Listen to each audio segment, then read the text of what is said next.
Hey there, thanks for joining me today to talk about how we combine our defensive and offensive strategies for success in porn recovery.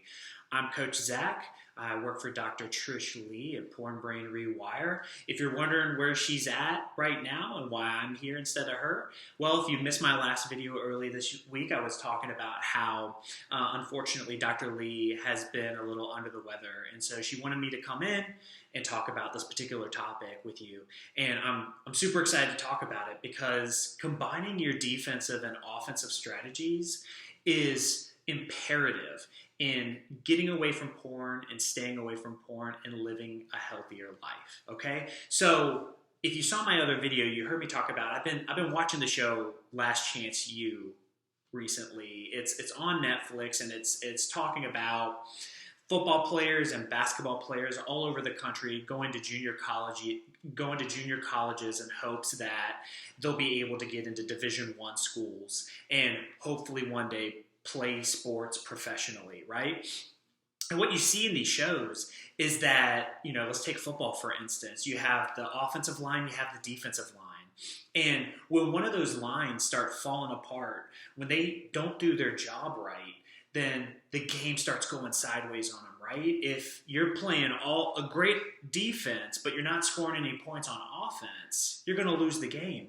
And if you're scoring a lot of points on offense, but the defense is letting the other team score a bunch, once again, you're going to lose the game. You need both parts in order to be successful in staying away from porn and staying away from masturbation.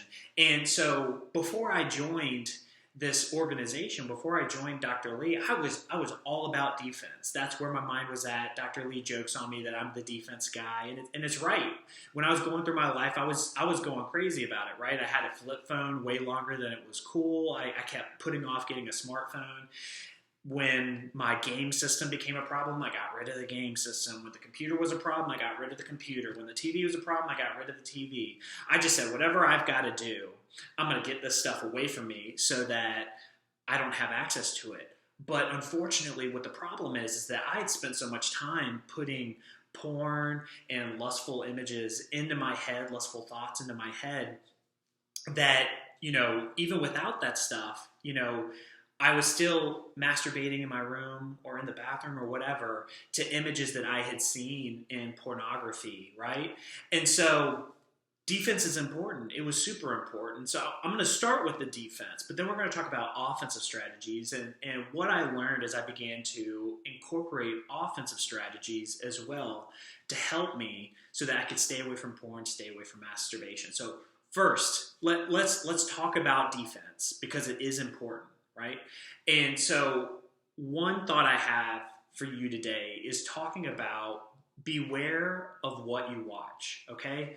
I want you to be aware of what you watch, okay? We watch TV shows, we watch movies, we watch YouTube videos, whatever it is. We're on social media, and we don't think that sexual images are having an effect on us. We're like, oh, well, it's not actually pornography, so it's not really having an effect on me. It is, though. It is. If you're watching movies with nudity, if you're watching movies with sex, if you're watching TV shows with nudity or sex, that's a problem. You're putting those cravings, you're putting those desires into your head. You're shaping your taste in what you see. And as you shape that over time, it builds craving, it builds desire. And so a lot of times these TV shows, these movies are the gateway into watching porn, right? Or you watch those and that's what you do instead of porn, right? But unfortunately, it has a negative effect on your brain, it has a negative effect on your thoughts, and it makes it even more difficult to get out of pornography and stay out of pornography. So something I do in my life, I'm still doing it, is I go on IMDb. They have parental reviews. They have parental ratings where it describes in detail what is in TV shows or movies. And so before I watch a TV show, before I watch movies, first I see what the rating is and I see, does it have nudity and does it have sexual content? And a lot of times I still go onto IMDb to look because you might have girls walking around in bikinis or underwear in the movie and it's not technically considered sexual content. But I see those images, it triggers me, and it triggers my craving to then go and watch porn. So being careful of what you're watching. It seems extreme, but it's not. And you might, when you begin this process of staying away from this content, you might say, shoot, there's nothing to watch. It's everywhere. And you're right. It's all over the place. That's why I'm watching shows like Last Chance U, because I don't have to worry about it's a show about football players. I don't have to worry about a girl walking across the screen in a bikini, right? And so whether it's movies, whether it's TV shows, trust me, there is that content out there. That's why Disney Plus is great. Most of their content is friendly to guys like us that are trying to stay away from pornographic image, trying to stay away from sexual content, so that our brain can heal, so that we can begin to have healthy sexual desires over warped sexual desires. So that's my one thought on the defensive strategy, on something that you can do right now that if you're not already doing, I highly recommend it. Be careful of what you're watching. Look at the rating content. Does it have sexuality in the rating content? Does it have nudity? Does it have these things? If it does, stay away from it. It's not worth it, right?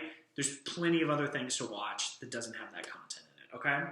So let's go into the offensive strategy. So I was telling you earlier, okay, Zach, you were doing all this stuff already. You were getting away from this stuff, but you were still masturbating, you were still lusting, you were still thinking about women.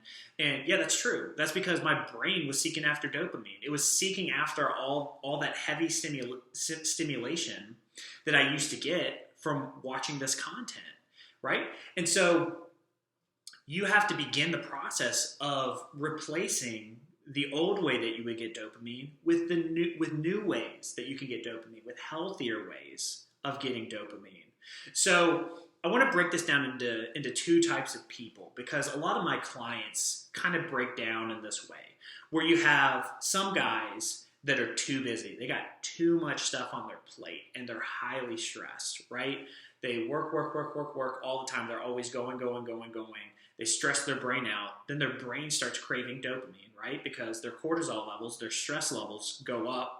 The opposite, the way the brain tries to equalize itself out, is dopamine, right? To make you feel better, to make you calm down because you're so stressed all the time because you're working so hard. So let's start with those guys real quick. So if you're living a life where you're stressed out and you got so much things going on, you need to incorporate what we call brain neutral activities into your days. Brain neutral activities. Now, I'll go into it a little bit, but if you really want to do a deep dive into different types of brain activities, join our 90-day program. Join coaching with me.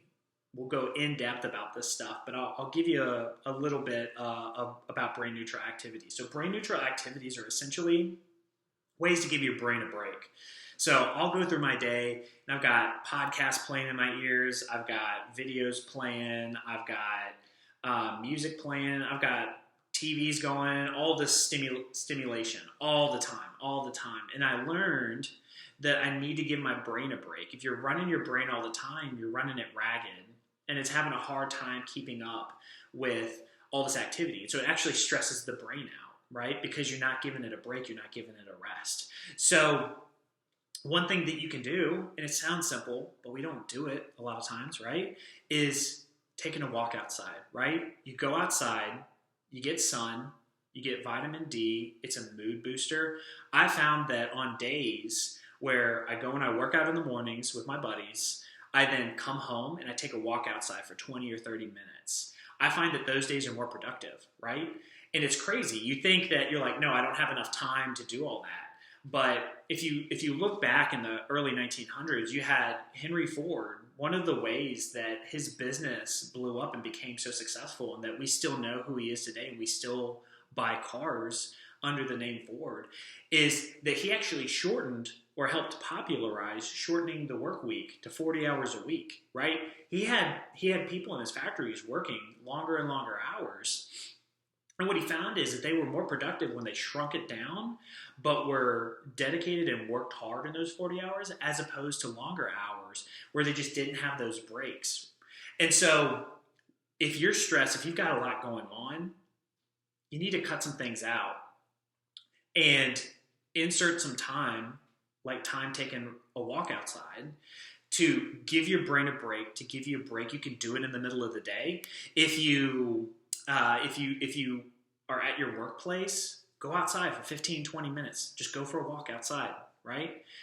Start getting your heart beating good. Get your brain taking a break, and you're going to feel better, and you're actually going to be more productive. Okay.